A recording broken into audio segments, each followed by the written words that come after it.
COO Olivia Benson, and Mr. Fred Brown, CEO, Executive Director, Head Man in Charge.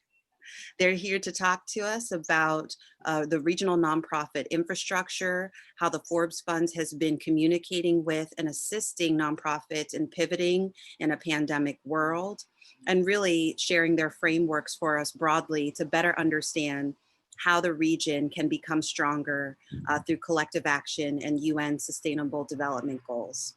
I'm going to hand it over to the Forbes Funds, and thank you all for being with us.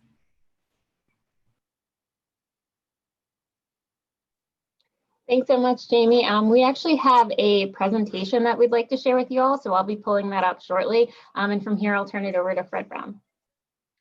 Thank you, Jamie and Pitt staff and students and members and alum. We're excited to be on this call. Jamie, thank you for thinking about us. And also, we'll try to make the presentation as brief as possible. We would like this to be as much a dialogue about how we've come to this point, as well as what we can offer as learnings and what possible pivots and evolutions are required to really serve our region. The Forbes Funds has a 39-year history at this point that really looks at advancing our work across the region. And we've shifted over the last several years to explore how we could be more proactive than reactive.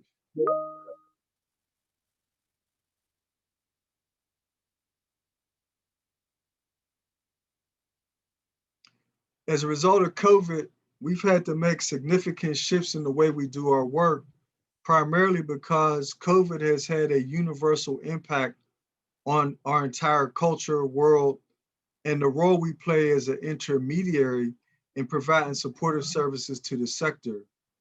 Prior to COVID, our analysis of many of the nonprofits in Southwestern PA was that they lacked the ability to be agile and iterative, and in many instances weren't innovating and didn't really have a collaborative spirit. Despite the notion of collaboration being rampant in the Southwestern PA region, once you explore the depth of that work, there was little evidence that those collaborative natures were sustainable in principle. In many instances, collaborations occur at the nonprofit level as a result of available resources.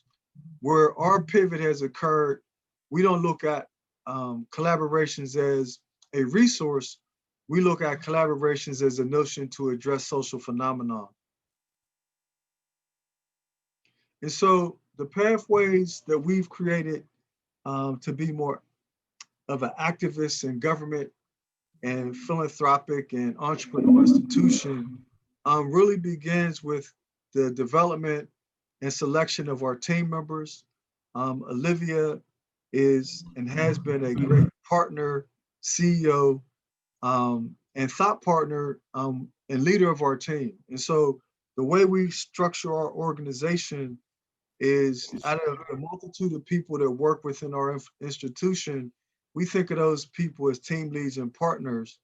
But from a governance and execution standpoint, Olivia manages the team, and Olivia and I and our special assistant are pretty much a cohort that really looks at the exploration of our work beyond our current fundamental practices. And so when we think about our work, one of the greatest pivots we've made is that we've moved beyond this notion of just being Pittsburgh-based and Southwestern PA-based. When you take into account that there's 8,500 nonprofits in Southwestern PA, 2,200 are primarily those that function in the human services and community development sector, it really gave us a sense of how we can shift and pivot our work to look at a more structural response mechanism to support the sector in a more pragmatic way. And so for us, this pivot allowed us to look at the social determinants of health as a framework to really build how we look at grant making, strategic partnerships and alignments, and how we create adaptive space for what we call transformational leaders. Our work is predicated on research, and so we work very closely with the city of Pittsburgh, several departments. We work directly with the mayor's office. We work directly with the innovation office. We work directly with the public safety office. We work directly with public planning, the city planning office. We work directly with city council. And so when we look at how we might serve the sector, our goal has always been to be strategic with regards to what's already transpiring within the region. And how do we leverage the interests of the region, which we would call at 4 levels: at the micro level, working with people on the ground; at the meso level, working with nonprofit organizations and institutions; at the macro level, working with governmental agencies and systems; and at the global level, working with universal institutions that have a global framework. And so this video really articulates our evolution over the past 32 months. Our region is evolving from an industrial past to an AI and robotics present and future. This arc has shifted the skill sets of the population, requiring the nonprofit sector to become more agile and iterative. The Forbes Fund's mission is to build the capacity of human services and community development nonprofits in Western Pennsylvania through a systems-based approach. Each of our core program pillars increases the nonprofit capacity of our region. At the Forbes Funds, we co-design locally. New community development is pushing resilient people to first and second ring suburbs. Our work at the Forbes Fund seeks to build capacity throughout the sector by going deeper in each community through co-designed capacity building approaches that focus on the unique assets of each community. We act regionally. Western Pennsylvania is evolving, and these swift changes have highlighted the difference between thriving and surviving communities. Today, more than ever, the Forbes Funds is needed to bridge the region's growing divide. We are continuously adapting our core programs to meet the diverse and dynamic needs of the sector. Finally, we think globally. The Forbes Funds uses a dual framework, 2 systems, each reinforcing the other, for quantifying our impact in a rigorous and meaningful way. These rubrics, the United Nations Sustainable Development Goals and the Social Determinants of Health, have been adopted respectively by the City of Pittsburgh and other regional partners, as well as governments around the world, as a blueprint for a healthy population. Join us and let us join you. Capacity building begins at forbesfunds.org. So when we speak about how, why, and what we do, we often refer to these quadrants: micro, meso, macro, and global.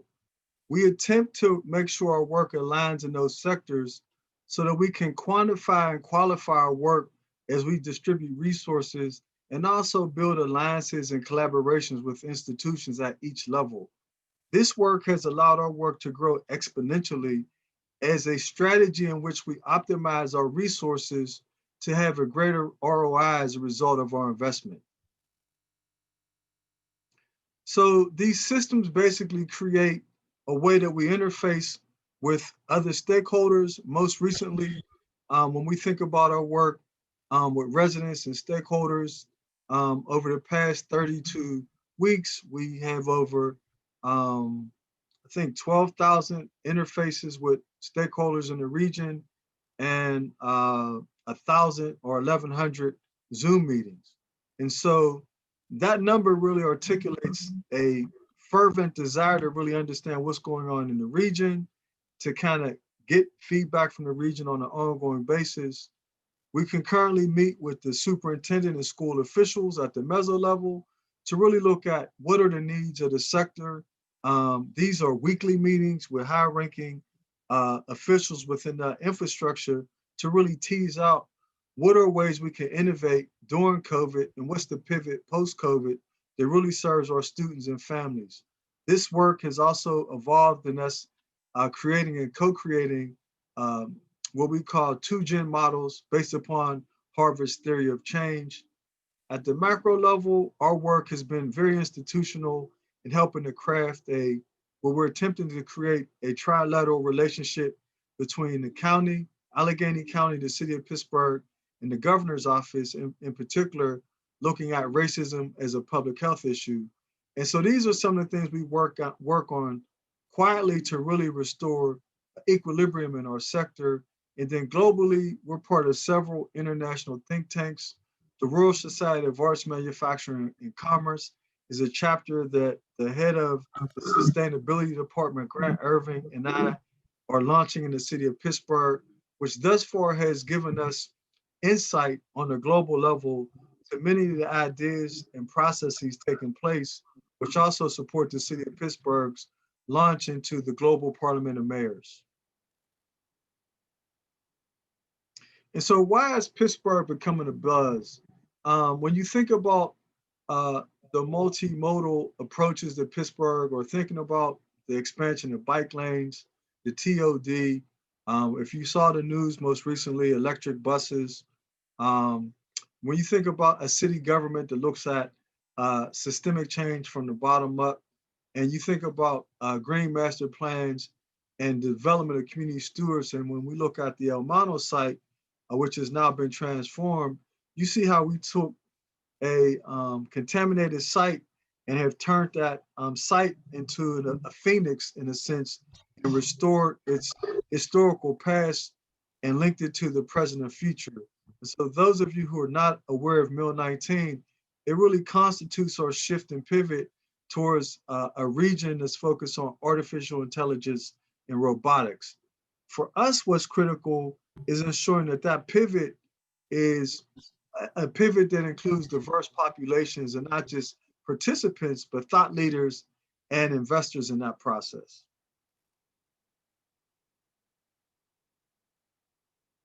And the role of the nonprofit is, as the city rebirths itself, what is the role of the nonprofit sector to be in alignment with that rebirth?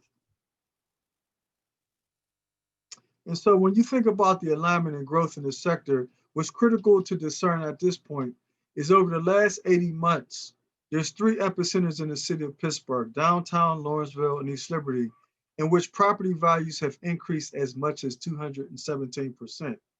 That arc has pushed vulnerable and resilient people to the first and second ring suburbs.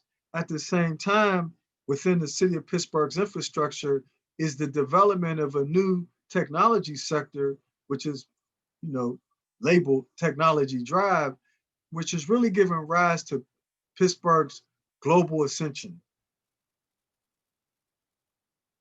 And so what's critical for us as an intermediary and a funder is how we leverage our network.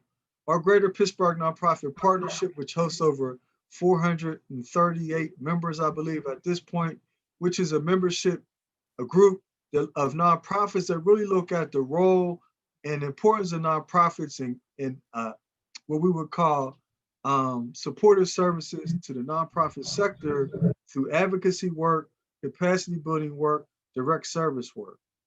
The learnings that we provide through our executive in residence program are really about how do you explore and deepen organizations' capacity by working directly with the leaders through coaching, mentoring, and supporting in cohorts, and also how do you concurrently enhance the board's ability to be on par and working in collaboration with the executive directors.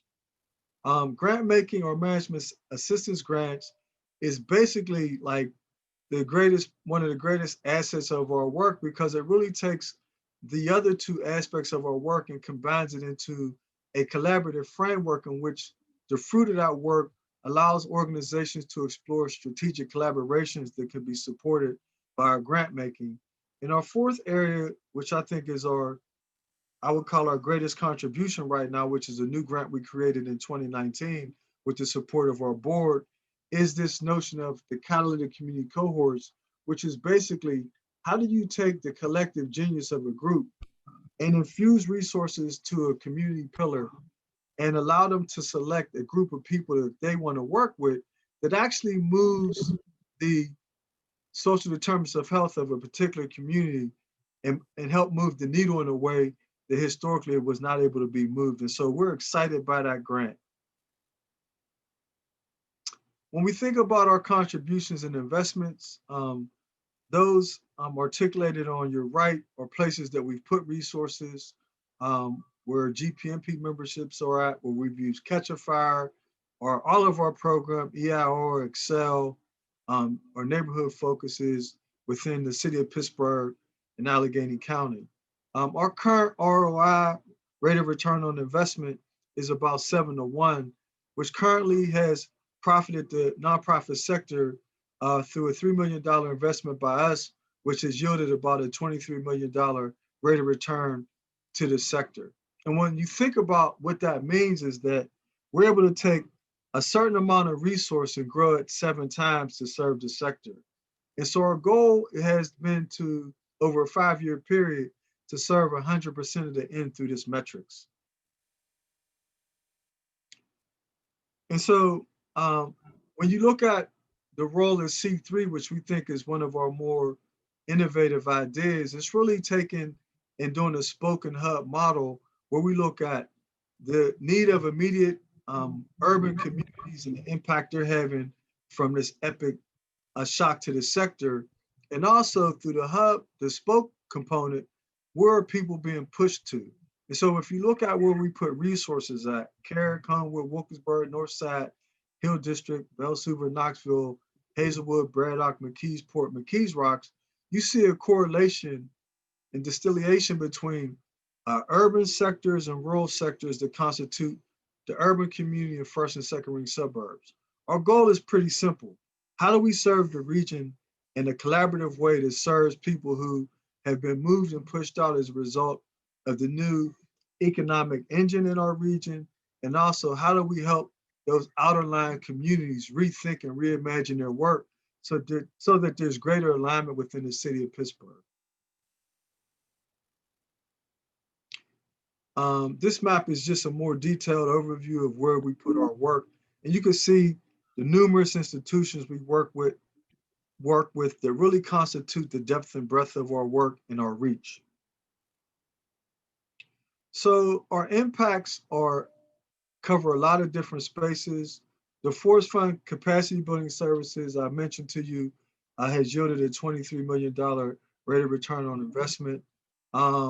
Our Greater Pittsburgh nonprofit partnerships, I think that number is up over 412 members. I think it's 438 if I'm correct, somewhere around that number, has yielded over $1 million in saved resources and capacity building work through our Catch a Fire project. And now we've shifted to a new project called Taproot that really will take that work to another level. Our management assistance grants continues to grow and serve the sector through the grants that we've created that covers 14 projects. These projects have yielded, I believe, close to 100 collaborative partners on these projects that increased our grant making total to a 400% increase that yields about $28,000 per grant awarded. Our executive and residence program clearly articulates a metric of working with organizations and working with executive coaching partners and participants that really have yielded a way that we share knowledge in the sector through cohorts and through our performance imperative that really increase the effectiveness and the efficiency of the sector through both large agency cohorts, through our Excel training program, our warm data labs, and most recently, as a result of COVID, our People Need People work, which we've worked with over 40, we've executed over 40 PNP workshops that have spanned the region, really, and these are 2-hour workshops that deal with physical distancing and social isolation as a result of COVID. And then our catalytic community cohorts model, which now I think we're in 11 communities with over, I think, 100 partners in this as well, with over, I think, $1.1 million investment if you talk about 2019 into 2020. And so the 2 frameworks that you heard about on our video is very succinct. The social determinants of health represent our local application, and the UN SDGs represents our global analysis of our work. We basically execute in this framework, we align our work with the social determinants of health, and we reverse engineer our outputs to the UN SDGs. The 17 UN SDGs have 233 indicators that we look at to explore how our work is moving the needle locally and globally, and how does this work invite peoples regionally, nationally, and internationally into being core partners with our work on the ground. Here's a more detailed analysis of our grant making in 2019. You can see clearly our articulation of where we put money at, the percentage of money, the dollars expended, and how they align with the social determinants of health. Then the second part of our distribution of resources is once you reverse engineer our outputs, you see a clear delineation of how that work is supported in the UN SDGs through our management assistance grants. And so when we look at creating a living city, we're really looking at problem solving. How do we explore and look at problem solutions? How we visualize new how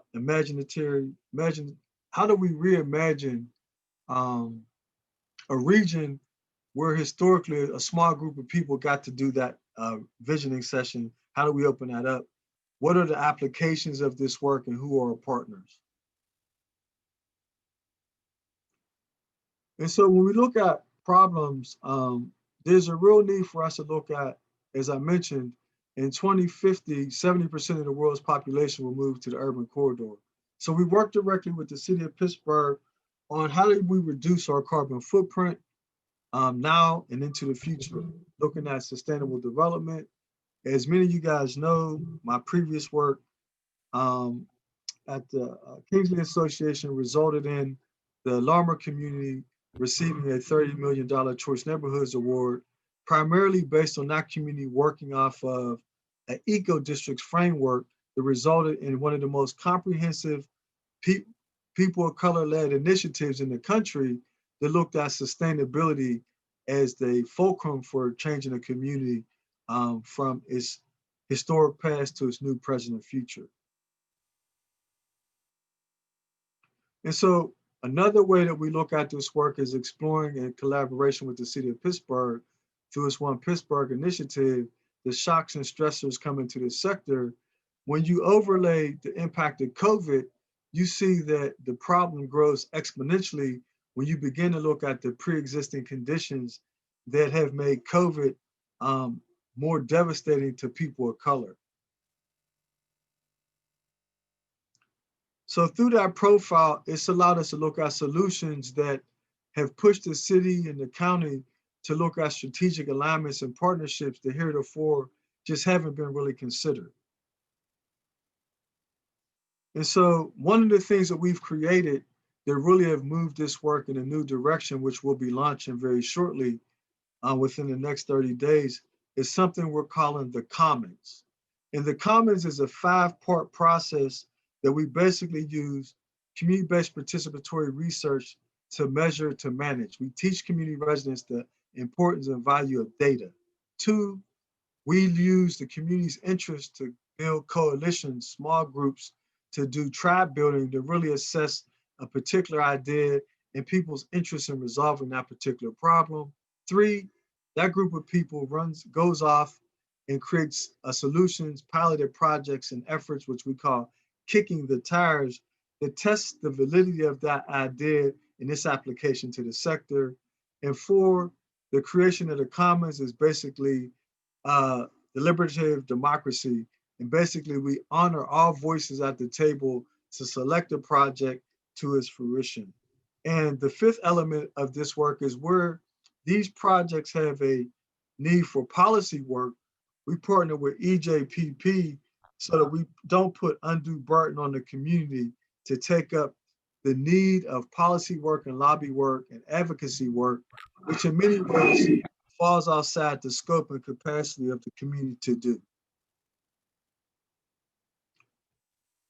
And so the visualization of our work is really about how can we re-envision our city in a way that works for all. One of the greatest concerns we have right now is that because of the stress and shocks to the sector, many leaders have been traumatized and many are undiagnosed.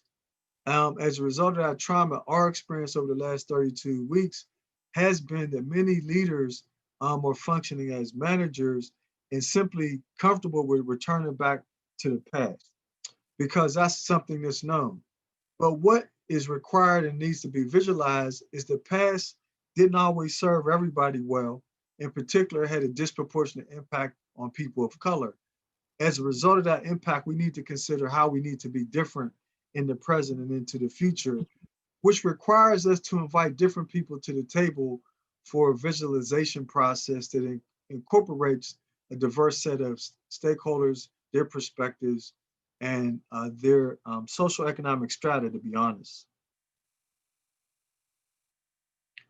And so when we start thinking about that work and this application, it's really important to scale this up, which is why C3 is so critical.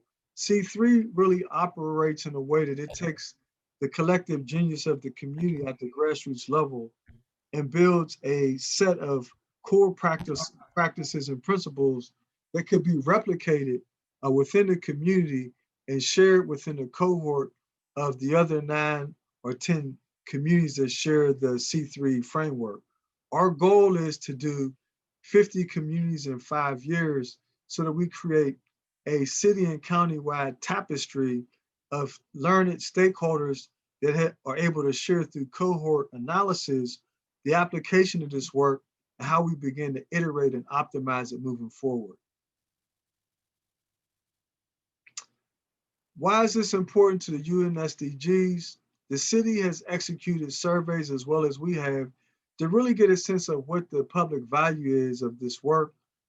We see that the public is very concerned about health and safety, how we attract new resources to the sector, what is the role of leaders, global leaders in particular, how we demonstrate impact to residents, how we encourage the service delivery sector to measure and share its accountability and expand this work beyond the city of Pittsburgh. And that's been very critical for us in our board. In 2019, we worked collaboratively with the city of Pittsburgh, and we met with the Rockefeller Foundation in New York and CUNY to help the city of Pittsburgh launch and become the second US city to adopt the UN SDGs. This work represents a unique pivot in our work because it demonstrates the power of strategic collaboration, but also creates a XY correlation to the alignment of our work on the ground and how it supports the region's trajectory.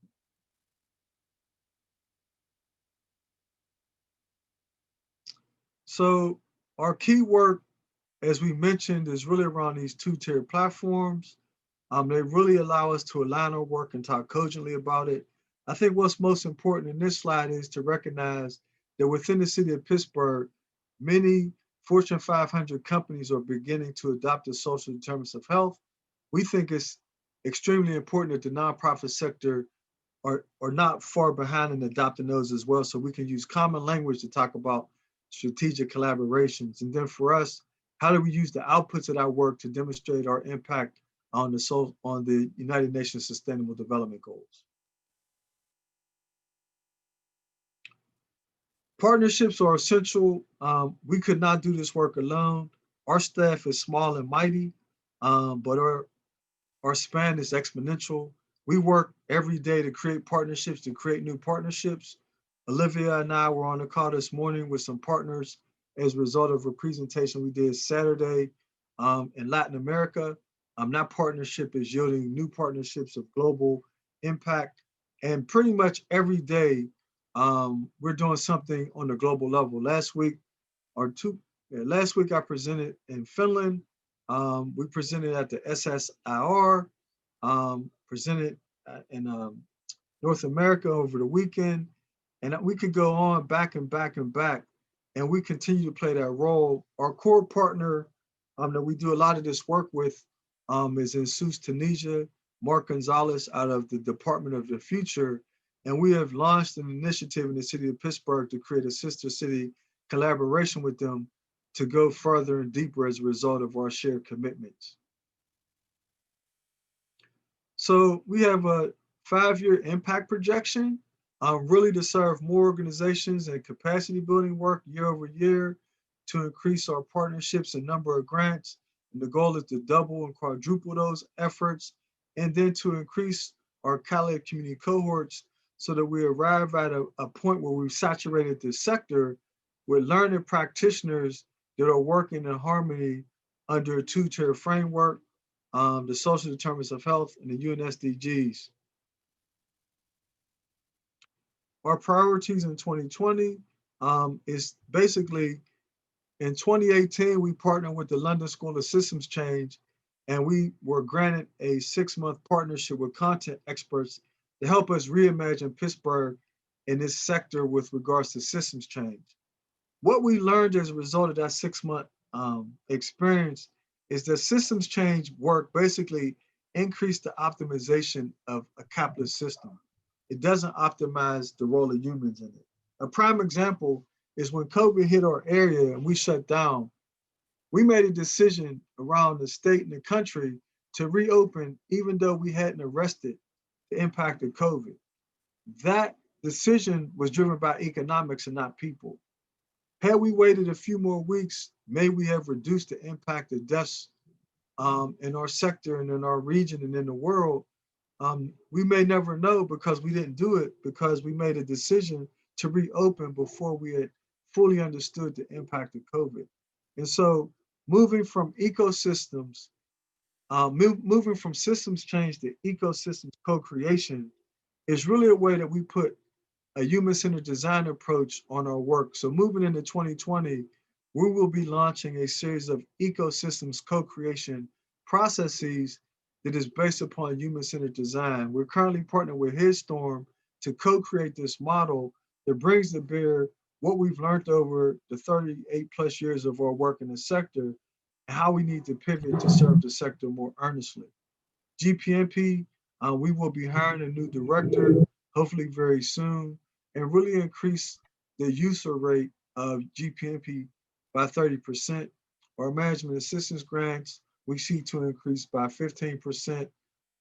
Also this year, we kicked off the Forbes Funds University, which is a collaboration that starts off initially with the Community College of Allegheny County to do 3 things specifically. One of 3 things is to ensure that nonprofit leaders get CEUs, get certified credits, or achieve a certification.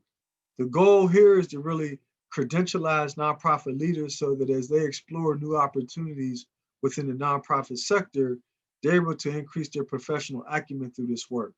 As we move forward, this work will also encompass a partnership with the University of Pittsburgh, Carnegie Mellon University, Slippery Rock University, and other institutions that have come to us to offer partnership within the Forbes Funds University. Our newest project that we're working on right now is, its official name is the International Anti-Racism Institutional Wireframe Cohort, or for short, we're calling it ARC, Anti-Racism Cohort. If you haven't seen this week, the University of Pittsburgh new launch of its diversity framework and social justice work being led by the leadership of Dr. Humphrey. It's important for you to look at that work because it really articulates the University of Pittsburgh pivot towards how all of the departments are coming together to really do a deep dive into where Pittsburgh, University of Pittsburgh is regarding anti-racism work. This project is an international project with over 60 companies from around the world that have been invited to be part of this year-long cohort. The University of Pittsburgh and the Heinz Endowment and us and the Department of the Future represent the core quadrant of institutions that are launching this international project. This a year-long effort. And then we look to put another $1 million of investment in our C3 communities this year so that we can arrive at 20 communities by the end of 2021 that really constitute what we hope to have over 200 partner organizations that begin to fill out our ability to understand the sector in an intimate way. As I said earlier, our partnerships are critical to our work. We have a number of partners that exceed this list, but these are our core partners. These are people that were riding with us when we just had an idea, when the Innovation Lab was just a concept, when C3 was just a thought I had as a way to reinvigorate the power of the community. And so when you look at the people on this slide, they're not just logos, they're thought partners, investors, and colleagues in what we think is the next work for our region for the next 50 years.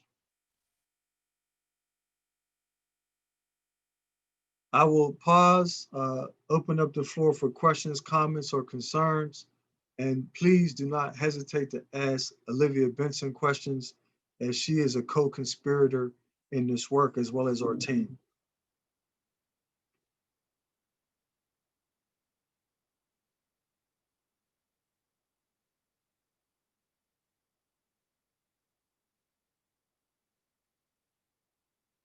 I'd like to offer some starting questions as folks start to think about some of the information that you've presented today. From the perspective of the university, we've got a mixed group of faculty and staff and students. What are some of the most pressing ways that you're hearing from the nonprofit sector that they'd like additional support in their research capacity, partnership capacity, and programmatic capacities? So are they looking for boots on the ground? Are they looking for folks to offer more of a thought partnership, helping to build out some of their outreach strategies? Are there certain ways that you all have been hearing in the weekly calls that nonprofits are asking for support? I'm going to let Olivia answer that first, and I'll follow up. Yeah, absolutely. I think, as you know, we do the weekly calls every Monday at 10 a.m. and they're a great way to collect information from nonprofit partners. What we do hear is that there are some nonprofits that, are definitely interested in building capacity among outreach and how they can best tell their story. Specifically, we've seen an increase in folks looking for support on how they collect their data and how they share that data out to not just funding partners, but potential collaborative partners. Help enhance their work. And then as always, I think that the University of Pittsburgh has been such a great partner to a number of nonprofits. Most folks are thinking about how they can continue to expand that relationship to dive deeper into what the university offers. Because I'd argue that most of us don't even know half of what Pitt does, but we love it to learn. Yeah, I would echo that. And I also would say that what people are also yearning for is a much more long-term relationship with the university. They appreciate the university's quick response and rapid interest, but they also are fighting back historical trauma of past practices by the university. And so there's a hesitancy and reluctancy to really see if is Pitt going to be different this time around. And so we are trying to demonstrate through our partnership with Pitt that they are being different, they are transparent, they're listening, they're being accountable. But I think we have to have more demonstrated projects with the University of Pittsburgh to really demonstrate to people that Pitt is indeed it's becoming a different entity. Because at the same time, even though the CECs have been, at least the role I played in it was solely co-created on the ground with Lena and her department's leadership. Outside of the people that were part of that, Pitt looks like it's encroaching on the community, right? And so there has to be a constant way that Pitt is constantly sharing with the community, not just in the physical sense, what it's doing, but making other strategic investments in the community. One of the things that Lena was able to do, at least when I was at the Homewood Children's Village and we pushed for, was the community also wants to know when it's being researched and having this exchange, what is Pitt offering back besides, offering up a place to host a meeting? If Pitt is an institution that really seeks to offer academic uplift, how might they show more earnest around local scholarships for community leaders that are emerging out of the sector as a part of this cross-sectoral application? And so I believe through Lena's leadership, we were able to get a scholarship for a young man I want to say with Dr. Omer's department around community-based participatory research. And I think more of those types of things offers the community a sense that this is real, it's tangible, and somebody like me can make it. I think when there's only one of us, it's still like, how real is that? So I think we have to multiply the good, amplify the good, and really look at how the amplification of that really sends a shockwave to the sector about Pitt's pivot and its commitment to excellence. Thank you. I really appreciate that. And I definitely hear in what you're saying that we're looking for, additional ways to elevate where there's reciprocity in these partnerships, in knowing that there is value in coming alongside of the university and working with the university. We've got some additional questions here. How has the political climate, or how will it affect your work with UN Sustainable Development Goals and nonprofit support? Do you anticipate any kind of shockwaves or change as we transition potentially administrations, or look to see where the federal government might be headed with UN Sustainable Development Goals? I think, the work that we've done locally with the city of Pittsburgh and the mayor's office has really been, I think, catalytic for not just the city, but also for us and how we work with nonprofits and how the mayor's office communicates these goals with business leaders and other community partners. I will say that I do think, depending on the administration, it might be easier and there might be more frameworks incorporated to help cities adopt these goals. And there might just be different relationships that take place, but we're definitely aware of that, and we're looking, we're paying attention to what's happening, but we'll continue to act locally with our partners because these are critical goals to implement amongst the sectors in Pittsburgh. I think that's a great question. And for us, there's no doubt that whoever's in office and that system is going to have a sense of focus, right? But when you really think about how stuff gets moved and how change occurs, it occurs on the ground. It occurs through the innovation of corporations, universities. And so, yes, it has an impact and influence on our ability to move things in a coordinated way, how things flow.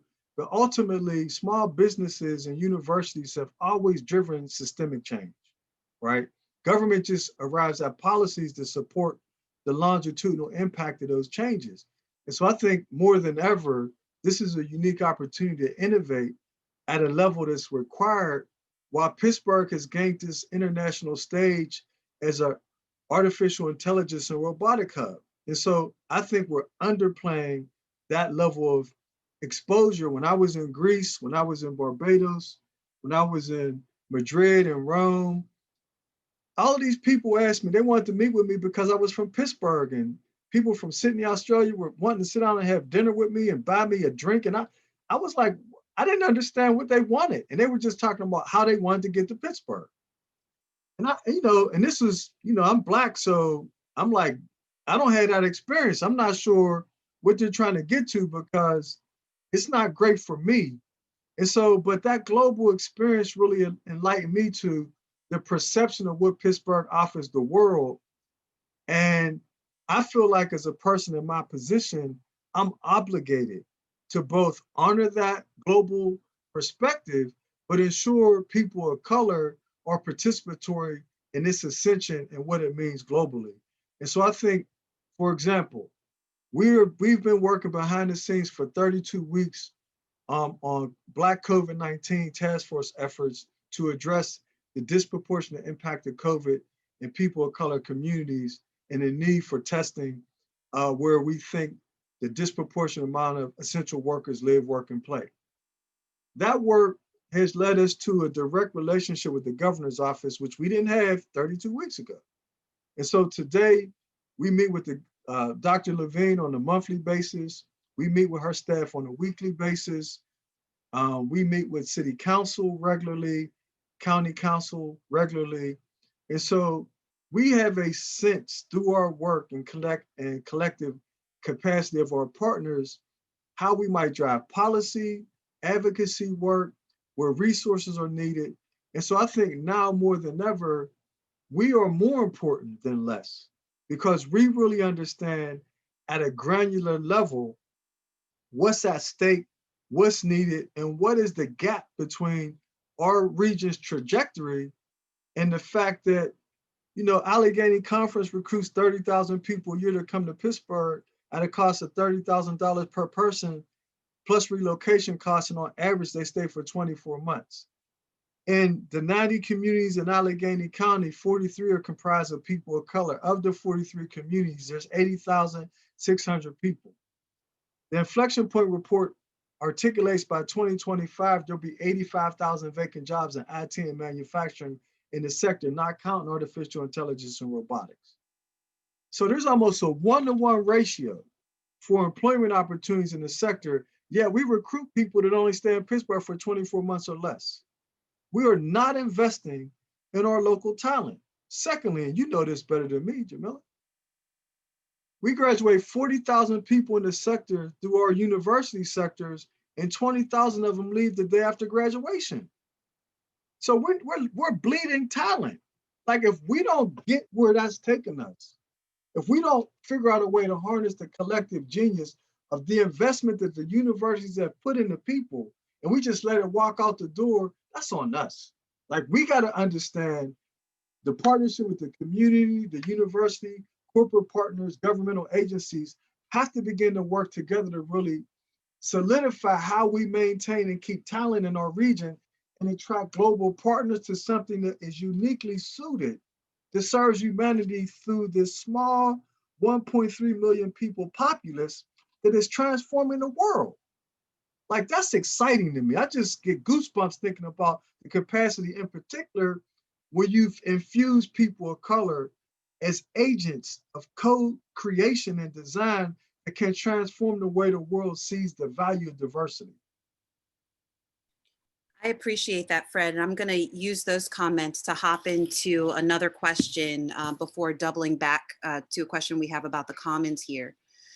So thinking about giving communities of color the resources to be able to retain their own folks.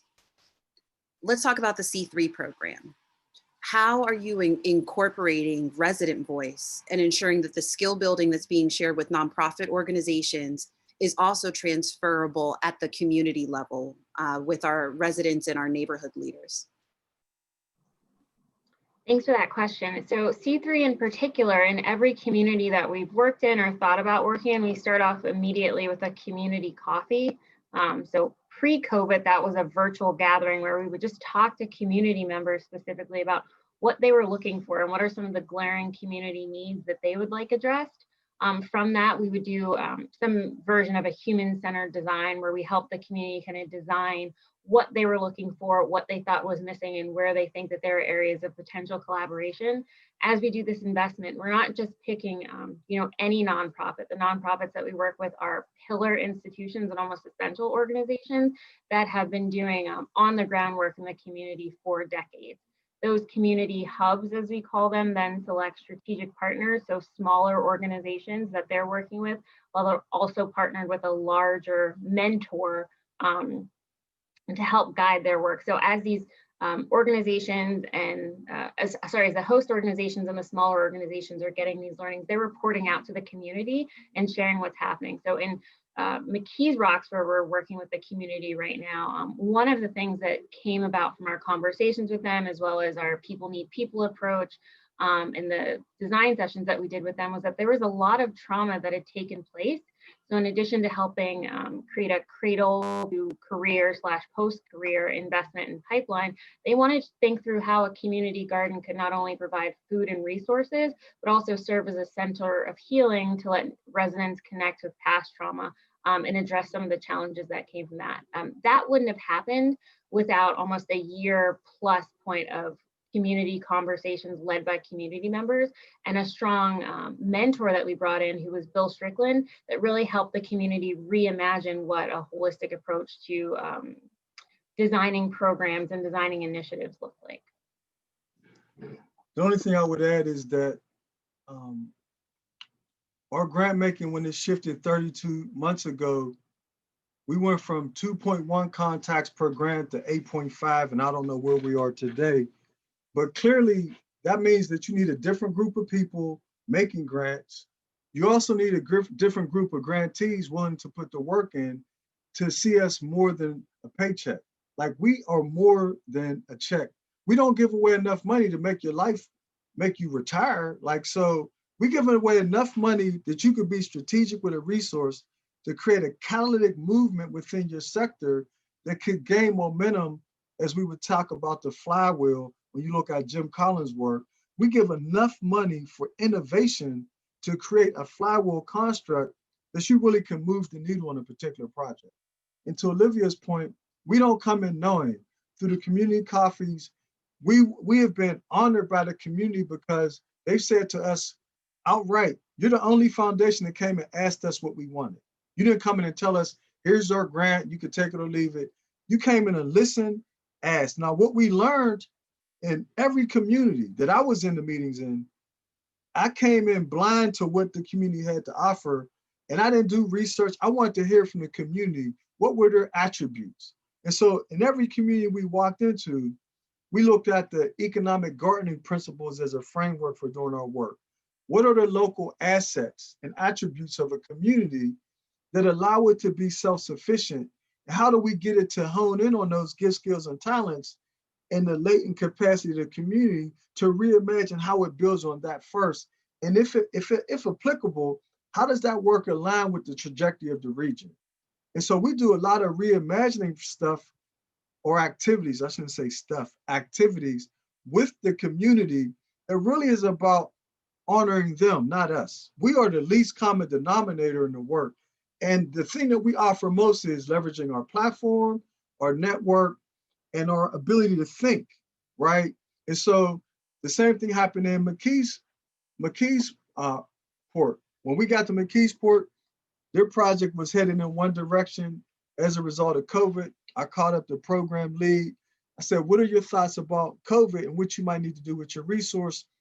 We're going to suspend your original grant. And if you think you need to reuse it, tell us what you're thinking. Let us know that, so we can tell you what we know and what we're thinking, and you can make a learned decision. And so once we began to sit down and talk about it, they expressed the need in ensuring the seniors graduated on time. We pulled in Penn State University. We asked Penn State, what are your students doing right now? They were unemployed. We said, what if we were able to create a grant for them to be tutors to seniors? Would that work? Would you create a curriculum for that? Yes, they had already had it. We went to CCAC and said, could you come to this meeting? We want to create a dual enrollment program to prep senior kids and prep pre-college experiences so they can discern, is this a good move for me or not? They created that program. We went back to Penn State and said, we were thinking that since parents are at home at this point in time, is it possible for us to create a two-gen approach? So we talked to them about that, looked at Harvard's theory of change. They created that. Now, granted, Olivia, how much have we spent in McKeesport? So far we spent $833. $833. Now, let me tell you, they were about to spend $50,000 on equipment when I got there to the meeting. And I said, I need you to consider what's the pivot that you need to make post-COVID. And if you spend all your money on computers, which you might need, is that going to be the highest use of your resource? And oh, by the way, I was just in a meeting with a foundation that's about to purchase computers through a third-party person who I can see and acquire computers for McKeesport School District or ensure that they get them. So I will hold off on buying the computers. Let's put the resources into doubling down on this new 2-gen model. And I would tell you, we could have easily spent $75,000 there by now, and we haven't spent $1,000. And to me, that's more than money. That's what we bring to the table. And that's what I think Pitt can bring to the table. That's not always about money. It's about leveraging the intellectual property, capacity, curriculums, networks that makes a community feel like they're part of an ongoing relationship and not an event. And so we've moved away. And I can honestly tell you, I talk to our partners 7 days a week. Olivia can attest to that. Now, I don't hold my staff to that, but I talk to them 7 days a week. They ask me to come out to their homes on the weekend. They ask me to come look at stuff. And as a partner, I don't define the line, well, it's Friday night, I ain't coming, or Saturday. No, it's a partner. So I'm going to avail myself to the partner so that they never feel like I have them on the clock. Now, that's important because once they see you working like that, they're like, I'm gonna give you a break. You working too hard. Well, the only way they know that is if you're in the presence of them and they see you grinding 24/7. Once they know you got their back, you can ask them for anything, and they're going to do that. And so I think that's what makes us different than anybody else, is that our partners know we got their back, and when we call on them, they have our back. And it's not about money, right? And I think that's the most important thing that we've been able to shift and pivot in the sector is there's assets we have and resources we have that don't have anything to do with money that you should be tapping into to qualify our relationship beyond the check. Thank you for that, Fred. The power of relationships. So we do have just 3 more minutes left, but I don't want to leave this question out. Somebody would like to know when and how the Commons will be instituted. The Commons is slated to be instituted within the next 30 days. The goal is to have 3 Commons executed in the next 90 days. The impetus is to focus on pre-existing communities in which we can launch the Commons in that represent at least 3 phases of growth and development. One, an early stage, which we call the innovative stage. Second is early adopters. And then the third is late majority, right? And so if you think about innovation, it represents an arc and trajectory in the region. And so what we want to do is look at the Commons, and our initial impetus for the Commons was our work with the city of Pittsburgh allowed us to discern that the city was using eco districts as part of its comprehensive planning process and never talked to the communities about what eco districts was. And so they would ask the community through a survey, do they want eco districts or not? The community doesn't know what it is. So they're like, no, I want what I see up the street. So you want a building that's using toxic materials, has a negative carbon footprint, it's not as energy efficient as it could be. And so we began to work with the city and funders about let's pause on adoption of these projects so that we inform the community so they can be informed stakeholders. What we've done is taken that a step further so that the Commons creates a way to deal with community complexity. And so it initially was only focused on eco districts. Now it's focused on the entire UN SDGs. And so we are going to take and look at each community's core needs, prioritize those needs in conjunction with the community, and run it through the Commons. And we're also working with another university to create a dashboard that allows every activity at the community level to be garnered and owned by the community with some level of accountability at the community level, at the city and the county level, and at the federal level, because that doesn't exist. And so we want to create continuity there, because what we want people to do is be able to look at on an annual basis what happened and go, when I vote this year, what are the key metrics for my decision? Not because somebody gave me a turkey or offered a computer or a LCD TV, like that's transactional. We ain't, anyway, I digress. Yeah, I want people's lives to be changed by the impact of our work, not what's on your wall, not no big screen TV, maybe a diploma, but not you got a new LCD. Yeah, maybe a digital badge instead. Yes. Well, Like that. please, everyone, please join me in thanking Fred and Olivia for their time. We are at time for our hour. We'll stop streaming, but stick around just a couple of minutes in case there are any additional questions from our crew here.